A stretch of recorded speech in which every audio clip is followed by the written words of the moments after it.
Joju George അങ്ങനെ ഒരു സ്ഥലത്ത് ഉറച്ചു എന്ന് നമുക്ക് പ്രതീക്ഷിക്കാം. സിനിമയുടെ റിലീസ് ഡേറ്റ് ഇപ്പോൾ കൺഫേം ചെയ്തിട്ടുണ്ട്. സിനിമ വരവ് ഈ വരുന്ന ജൂലൈ 16-ാം തീയതി തിയേറ്ററുകളിലേക്ക് എത്തുമെന്ന് ഒഫീഷ്യലായിട്ട് ഇപ്പോൾ കൺഫേം ചെയ്തിട്ടുണ്ട്. ഇവിടെ നിന്നും റിലീസ് മാറുകയാണെങ്കിൽ ഞാനൊരു കാര്യം ഉറപ്പിച്ച് പറയാം, ഇനി എത്ര നല്ല പോസിറ്റീവ് വന്നാൽ ഈ പടം ഞാൻ കാണാൻ പോകില്ല. എനിക്ക് സിനിമ റിലീസ് ചെയ്യാൻ താല്പര്യമില്ല എന്ന് പറയുന്ന സുരേഷ് ഗോപിയുടെ ഒറ്റക്കൊമ്പൻ സിനിമയുടെ ഒരു അപ്ഡേറ്റ് ഈ ബർത്ത്ഡേക്ക് വന്നിട്ടുണ്ടായിരുന്നു. ഞാൻ ഇടാൻ മറന്നു. അപ്ഡേറ്റ് എന്താണെന്ന് വെച്ച് കഴിഞ്ഞാൽ സിനിമയുടെ മ്യൂസിക് ഡയറക്ടർ തമനാണ്. ഗോകുലം മൂവീസ് 6 വർഷമായി സുരേഷ് ഗോപിയെ കൊണ്ട് നിർമ്മിച്ചുകൊണ്ടിരിക്കുന്ന സിനിമയാണല്ലോ ഒറ്റക്കൊമ്പൻ. ഈ സിനിമ ഈ വരുന്ന ഡിസംബറിൽ ക്രിസ്മസ് ആയിട്ട് റിലീസ് ചെയ്യുമെന്ന് റിപ്പോർട്ടുകൾ വരുന്നുണ്ട്. 6 വർഷമായില്ലേ പറ്റിക്കപ്പെടുന്നത്, ഇനിയാണ് ഒരു 6 വർഷം കൂടി. 6 വർഷം കൂടി കഴിഞ്ഞാലും പടം റിലീസാവില്ല. ഈ സുരേഷ് ഗോപിക്ക് പണ്ടേ ഉടായിപ്പാ. പ്രിയദർശന്റെ സംവിധാനത്തിൽ മോഹൻലാലിന് കാഴ്ചയില്ലാത്ത പടമാണല്ലോ ഒപ്പം. സത്യം പറയാലോ, പ്രിയദർശൻ എനിക്ക് പ്രാന്തായെന്നാണ് തോന്നുന്നത്. കാരണം ഒപ്പം സിനിമ ഇപ്പോൾ ഹിന്ദിയിലേക്ക് റീമേക്ക് ചെയ്യാൻ പോവുകയാണ്.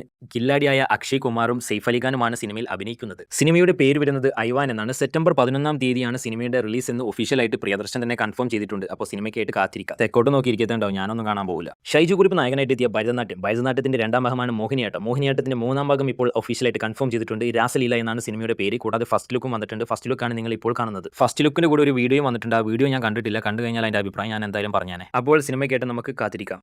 കലപ്പറോ ഒരു ഉളുപ്പില്ലാതെ രജനികാന്ത്, നെൽസൺ, മോഹൻലാൽ, ഷാറുഖ് ഖാൻ ലിസ്റ്റ് പറയുകയാണെങ്കിൽ അങ്ങനെ നീണ്ടു പോകും. ഒന്നിനൊരു ഉളുപ്പില്ല. ജയിലർ സിനിമയുടെ റിലീസ് വീണ്ടും മാറ്റിയിരിക്കുന്നു. നവംബർ മാസം ദീപാവലിക്ക് സിനിമ റിലീസ് ചെയ്യുമെന്ന് ഞാൻ നിങ്ങളടുത്ത് പറഞ്ഞിട്ടുണ്ടായിരുന്നു. അതിപ്പോൾ ഒന്നും കൂടി താഴോട്ട് ഇറങ്ങി. ഒക്ടോബറിൽ പൂജ അവധിയായിട്ട് സിനിമ റിലീസിനെത്തും. ഈ കാര്യത്തിൽ നിങ്ങൾക്ക് എന്നോടൊന്നും തോന്നിയിട്ട് ഒരു കാര്യമില്ല. നിങ്ങൾ ആ നെൽസനെ മെൻഷൻ ചെയ്തിട്ട് 4 തെറി പറ. അപ്പോൾ അവൻ ആ കടി അങ്ങ് മാറും. അപ്പോൾ റിലീസ് ഡേറ്റ് കൺഫേം ചെയ്യും. ധനുഷ് കേരളത്തിലോട്ട് വന്നിട്ടുണ്ടായിരുന്നു നമ്മുടെ ഒരു ദോശക്കട ഉദ്ഘാടനം ചെയ്യാൻ. ആ കട നമ്മുടെ മമ്മൂട്ടിയുടേതായിരുന്നു. അങ്ങനെയാണ് അവർ ആ സിനിമയിൽ ഒന്നിക്കുന്നത്. സിനിമയുടെ പേര് കമ്മത്താൻ കമ്മത്ത്. അതിനുശേഷം അവർ ഒന്നിക്കുന്ന സിനിമയാണ് ഓം ചാപ്റ്റർ 1. സിനിമയുടെ റിലീസ് ഡേറ്റ് ഒക്ടോബറിൽ മാസം പൂജ അവധിയായിട്ട് ഉണ്ടാകുമെന്ന് കൺഫേം ചെയ്തിട്ടുണ്ടായിരുന്നു. എന്നാൽ അതിൽ നിന്ന് ഇപ്പോൾ ചെറിയൊരു മാറ്റം സംഭവിച്ചിട്ടുണ്ട്. കാരണം എന്തെന്ന് വെച്ച് കഴിഞ്ഞാൽ ജയിലർ 2 ഒരു സ്ഥലത്ത് മുറിച്ച് നിൽക്കാത്ത രജനികാന്തിന്റെ പടം അതിപ്പോൾ ഒക്ടോബറിലോട്ട് റിലീസ് മാറ്റിയതുകൊണ്ടാണ്. അതുകൊണ്ട് തന്നെ ഓമിന്റെ റിലീസ് നവംബറിലേക്ക് ദീപാവലി റിലീസായിട്ട് വരുമെന്നാണ് ഇപ്പോൾ ഒഫീഷ്യലായിട്ട് കൺഫേം ചെയ്തിരിക്കുന്നത്. അപ്പോൾ സിനിമ വാർത്തകൾ നിങ്ങൾക്ക് അറിയാൻ വേണ്ടി ചാനൽ സബ്സ്ക്രൈബ് ചെയ്യാൻ മറക്കണ്ട.